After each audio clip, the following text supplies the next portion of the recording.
House of Doubt. After leaving the house of fear, Hamid and Saviour kept walking.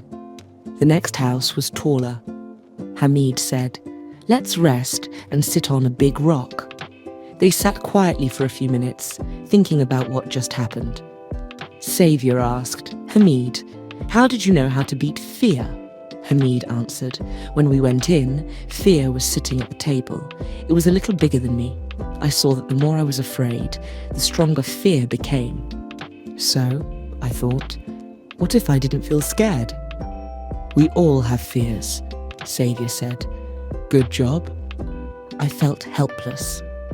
But when you opened the door, fear turned into the kids who teased me and pushed me into a corner. They started walking again and soon reached the gate of the next house. This house looked different. It was clean and neat. In the yard, there was grass that was green and yellow.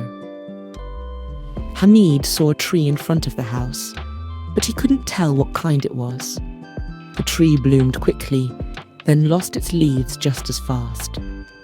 Hamid felt a strange feeling in his heart, but he didn't know what it was. Hamid knocked on the door. A voice inside said, "Come in." Hamid and Saviour went inside. The house looked like the house of fear. There was a lit stove, a door, and a woman sitting at a table. There were many flower pots. Small plants in the pots tried to grow, got bigger, then suddenly dried up and disappeared. Hamid didn't understand this house's secret. The woman sitting had reddish-orange hair pulled up on top. Her eyes were small, long, and green. She wore a long green dress. Hamid thought she looked like an animal, but wasn't sure which one. She sat with her hands under her chin, staring at them. The woman said slyly, "So, you have defeated fear?" No. "We just found out its secret," Hamid replied. "Our houses here have been waiting for visitors for a long time." Hamid asked, "Why do the flowers grow quickly and then dry up?" The woman avoided the question and said, "Why are you here?" Hamid said, "I want to see my mother." As Hamid spoke, a small plant in front of the woman started to grow. Its branches stretched and a bud began to bloom. The woman looked at the pot nervously. "Maybe the letter wasn't even from your mother," she asked. That made Hamid doubt himself. He couldn't answer. His mind started to feel confused. The flower in the pot stopped growing. The woman's gaze stayed on the plant. She looked softer when she saw the flower. Hamid thought she looked like a fox. "I'm sorry, I didn't tell you my name. I'm Hamid. This is Saviour. We met in the garden. What's your name?" "I don't like that word, friendship," she said quietly.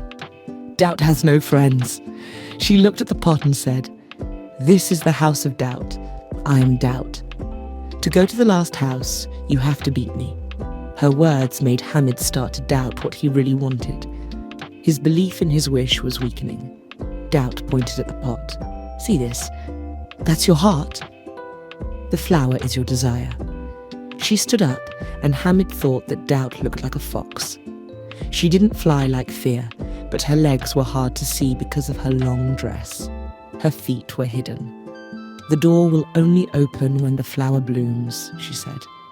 She placed the pot on the table and looked at Hamid.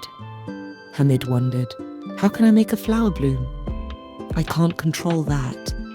He slowly tried to open the door, but a leaf fell from the flower. He tried again, and another leaf fell. Hamid realized he couldn't force the door open.